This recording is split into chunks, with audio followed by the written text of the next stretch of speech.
You spent time and money painting your home, but if you picked any of these colors, you might have accidentally made your space look cheaper. Let's fix that.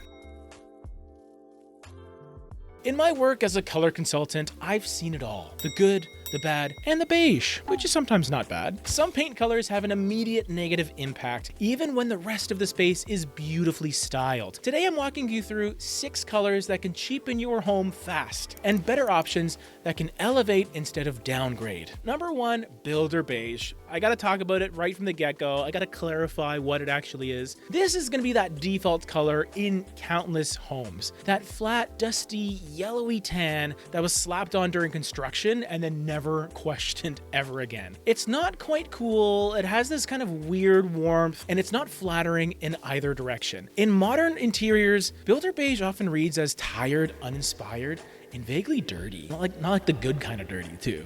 Especially when you pair it with crisp white trim or that really cool vinyl flooring that everyone seems to have. So what can you try instead? Opt for something that's still neutral, but feels chosen rather than leftover. And I've been obsessed lately with Benjamin Moore's Natural Cream. It has this soft elegance to it that I really enjoy. Or you can even take a look at Edgewood Rocks for a more modern take on greige with a little more richness and just enough depth to feel intentional. Number 2, Seafoam Green. It's one of those colors that seems like a soft, safe choice for bathrooms, but it's almost too pastel or too powdery or too dated or just too sickeningly sweet. Or just too green and sickly. I mentioned it before, but I think it bears repeating. This color was big in the 90s and early 2000s, especially in bathrooms and bedrooms. The problem is that it now feels like a throwback without the charm. Maybe in like 10 to 15 years, it'll be charming again and cute. For now, no. In certain lighting, it washes out completely or it turns overly minty, making the room feel like a hospital scrub closet. Not cute. So if you're drawn to that soft green vibe, go for something a bit more grounded and complex. You can look at October Mist, which is Benjamin Moore's former color of the year, and it's a sophisticated sagey green with a touch of gray. Or you can try Saybrook Sage for something a little more classic and calming. Number 3, Offtheshelf Black. Dramatic black paint can be incredibly chic when it's the right black, but many people grab a generic off-the-shelf pre-mixed black that's too harsh, too flat, or more importantly, too blue-toned. This leads to streaky walls, weird reflections, and a space that feels more like a haunted house than high-level design. And also, flat black on everything with no contrast, that's a fast way to drain all visual interest. Instead, go for blacks with subtle nuance,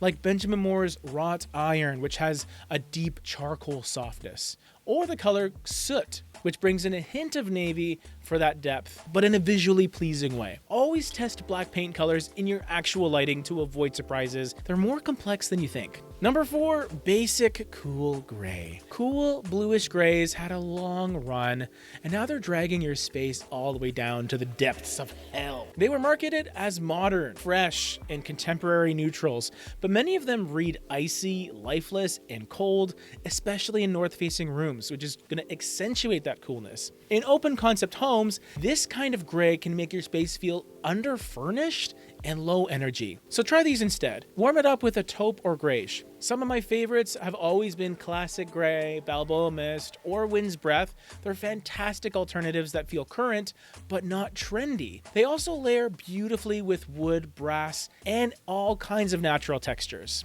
All right, next up we have Pastel Yellow. There's cheerful, and then there's, did someone paint this with buttercream frosting or something? Pastel Yellow almost always reads dated or sometimes juvenile. It tends to wash out in bright light, and in shadow, it turns very muddy and gross. It also clashes with modern furnishings and most metal finishes. So if you want warmth and sunshine, you can try something like Hawthorn Yellow or Windham Cream. Both have richness and historic charm that add character without looking like a kid's craft room. Number 6, chalky whites on everything. People assume white equals luxury and timelessness. Okay, cool story. But overly stark white, especially in the wrong finish, often feels sterile and unfinished. When white walls are paired with flat trim and low-end materials, the effect is less architectural minimalism and more didn't get around to painting yet. Plus, it shows every scuff, every mark, every shadow. So here's what you can try instead. Choose off-whites with softer undertones. Colors like Dove Wing or even White Dove provide a creamy backdrop that still reads as fresh.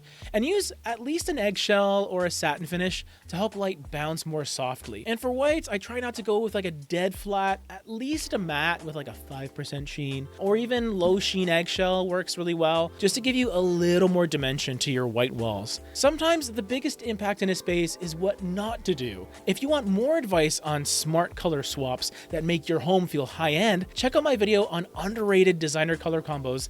It's a good one.